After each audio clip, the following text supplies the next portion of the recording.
Hello everyone, I hope you guys are doing well. আমি আশা, আপনাদের আশা গোল্ডেন গ্রোতে স্বাগত জানাই। তাহলে চলুন শুরু করি আজকের রেসিপি।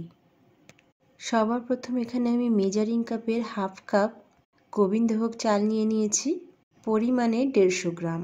আর 2 থেকে 3 বার খুব ভালো করে ধুয়ে নেওয়ার পর আরও একটু জল দিয়ে 10 মিনিট রেস্টে রেখে দেব। আর এদিকে আরও একটা পাত্রে নিয়ে নিলাম কিছুটা পরিমাণ কিশমিশ, আর এরই সাথে দিয়ে দিলাম কিছুটা পরিমাণ ভাঙা কাজু। আর এই সবগুলোকেও 10 মিনিট রেস্টে রেখে দেওয়ার জন্য ভিজিয়ে রেখে দিলাম। 10 মিনিট পর এগুলোকে আবারও ধুয়ে নেব 2 থেকে 3 বার, তারপর ইউজ করব। এইবার যে পাত্রে পায়েসটা করব তাতে দিয়ে দিলাম 1 লিটার দুধ। বন্ধুরা, আপনারা এখানে যে কোনো দুধ ইউজ করতে পারেন। আমি এখানে গরুর দুধ নিয়েছি। আর এই দুধটাকে আমি আগে থেকেই ফুটিয়ে জাল করে রেখেছিলাম, যাতে করে পায়েসটা খুব তাড়াতাড়ি রান্না হয়ে যায়। বন্ধুরা, আপনারাও ঠিক এইভাবে করবেন, তাহলে দেখবেন নিমেষেই পায়েস রেডি হয়ে যাবে। এরই সাথে দিয়ে দিলাম 2 চামচ ঘি। ঘিটা মেল্ট হওয়ার পর একটু নাড়িয়ে নিয়ে দিয়ে দিলাম পাউডার মিল্ক। যাদের কাছে পাউডার মিল্ক অ্যাভেলেবেল নেই তারা স্কিপ করবেন, তবে পাউডার মিল্কটা দিলে ক্ষীরের মধ্যে আলাদাই স্বাদ চলে আসে। এরই সাথে দিয়ে দিলাম কয়েকটা এলাচ, তারপর একটা তেজপাতাকে ছিঁড়ে দিয়ে দিলাম। এইবার দুধটাতে একটা বলক আসা অবধি অপেক্ষা করব, মানে ওই আর কি ফুটে ওঠা অবধি অপেক্ষা করব।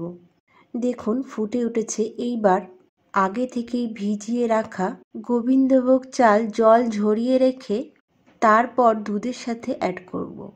এবার টেস্ট অনুযায়ী লবণ দিয়ে দিলাম, তারপর একটা গুড়ের বান্ডিল দিয়ে দিলাম। এখানে 250 গ্রাম গুড় আছে। আর দিয়ে দিলাম কিছুটা পরিমাণ চিনি।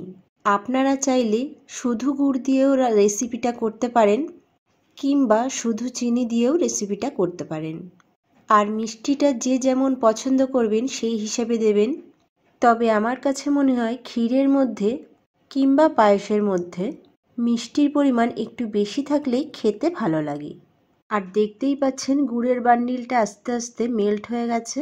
এইবার এই অবস্থাতে ভিজিয়ে রাখা কাজু কিশমিশের জল ঝরিয়ে দিয়ে দিলাম। এইবার এই সবগুলোকে ঢাকা দিয়ে হতে দেব যতক্ষণ না পর্যন্ত ক্ষীরটা গাঢ় হয়ে যায়। তবে মাঝে মধ্যে একটু আলগা করে নাড়িয়ে নেব।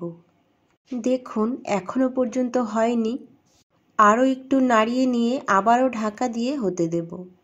বন্ধুরা, এটাকে গোবিন্দভোগ চালের ক্ষীরও বলতে পারেন, আবার পায়েসও বলতে পারেন। এটার মধ্যে দুটোর স্বাদই পাবেন আপনি। এইভাবে 10 থেকে 15 মিনিট হতে দেওয়ার পর দেখুন ক্ষীর আমার রেডি। আপনারা চাইলে এটাকে আরও একটু গাঢ় করতে পারেন, আরও কিছুক্ষণ জাল করে।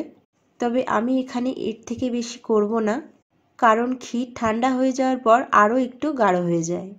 বন্ধুরা, ভিডিওটা যদি ভালো লেগে থাকে লাইক, কমেন্ট ও শেয়ার করতে ভুলবেন না। আপনাদের একটা লাইক আমাকে অনেক অনেক উৎসাহিত করে।